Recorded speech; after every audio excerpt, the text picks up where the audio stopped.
النهارده معانا طاجن الوهم. بسم الله ما شاء الله، النهارده معانا احلى طاجن سمك قاروص بالبطاطس. يلا بينا نخش على التقيل.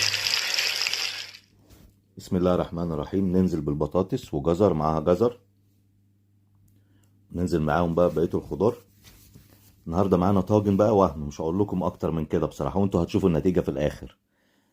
ننزل بشويه طماطم متقطعه كريهات صغيره، وكرفس، وبصل اخضر، وتوم وليمون مع الطماطم. طبعا احنا نزلناها في الاول، وشويه بقدونس زي ما احنا شايفين كده. وننزل معانا بالبهارات بتاعتنا: كزبره، كمون، بابريكا، فلفل اسمر، شويه جوز الطيب، ملح. ونخلطهم زي ما احنا شايفين كده مع الخضار اللي احنا نزلناه، وشويه مسترد، عصير ليمون.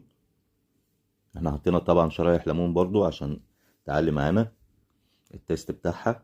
ونمكسهم بالطريقه ديت زي ما انتم شايفين. في كذا طريقه للطاجن طبعا، ممكن نعملوها بكذا حاجه، ممكن نعملوها بتسبيكه وبصلصه، وزي ما احنا عاملينها كده بيضه، هتبقى بطاطس بيضه زي ما انتم حابين.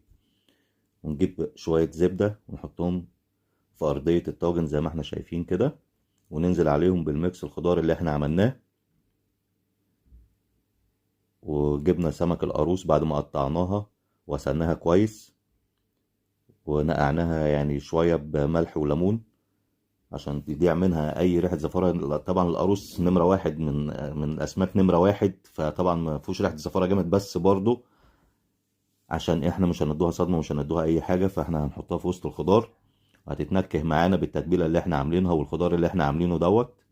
ونرصها رقات، رق بطاطس، رق سمك، رق كده، ننزل عليها زي ما احنا شايفين. طريقه اعملوها وهتدعولي. زي ما احنا شايفين كده وزعنا الخضار على السمك بعد ما رصيناهم كده في الطاجن رقات. ونحط عليهم زبدة برضو فوق الوش. وهننزل برضو معاكم بشوية خضار بطماطم، وهننزل برضو بمستردة وشوية توم من فوق برضو من على الوش، وشوية خضرة بقدونس وكرفس وطماطم زي ما احنا شايفين كده. طاجن مش هتكلم كتير، انتوا اللي هتشوفوا النتيجة وهتشموا ريحة من عندكم. ندوها ورقة فويل، ورق زبدة الأول، بعد كده نغطيها بورقة فويل، نقفلها كويس بحيث ان هي تتكمر معانا.